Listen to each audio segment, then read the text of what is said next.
ইসলামী bank news top 10।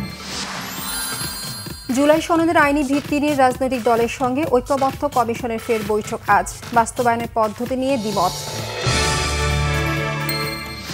সংসদীয় আসনের সীমানা পুনর্বিন্যাসের প্রতিবাদে ফরিদপুরের ভাঙ্গায় মহাসড়ক ও রেলপথে চলছে অবরোধ, ঢাকার সাথে 21 জেলার যোগাযোগ বিচ্ছিন্ন।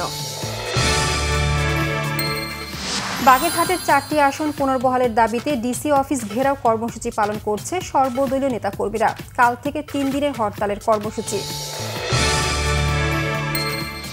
কেন্দ্রীয় শহীদ মিনারে লালন সম্রাজ্ঞী ফরিদা পারভিনের মরদেহে সর্বস্তরে শ্রদ্ধা। 2 দফা জানাজা শেষে দাফন করা হবে কুষ্টিয়ায়। ডাকসু নবনির্বাচিত সদস্যদের মধ্য থেকে 5 জনকে সিনেট সদস্য করা হয়েছে। দলমত নির্বিশেষে সবাইকে নিয়ে কাজ করার ঘোষণা ভিপি সাদিক কায়েম ও জিএসএসএম ফরহাদের। রাজশাহী বিশ্ববিদ্যালয়ের কেন্দ্রীয় ছাত্র সংসদ ডাকসু নির্বাচনে চূড়ান্ত প্রার্থী তালিকা ঘোষণা আজ। চাকসু নির্বাচনে মনোনয়নপত্র বিতরণ শুরু, চূড়ান্ত ভোটার তালিকা প্রকাশ।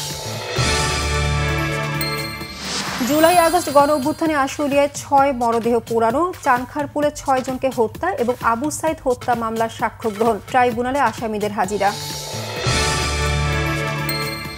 ডানপন্থী নেতা টমি রবিনসনের নেতৃত্বে লন্ডনে অভিবাসন বিরোধী লাখো মানুষের বিক্ষোভ, বাংলাদেশ অধ্যুষিত এলাকায় হয়েছে বর্ণবিরোধী বিশাল মেরালি। এশিয়া কাপ ক্রিকেটে আজ ভারত পাকিস্তান উত্তাপ ছড়ানোর ম্যাচ।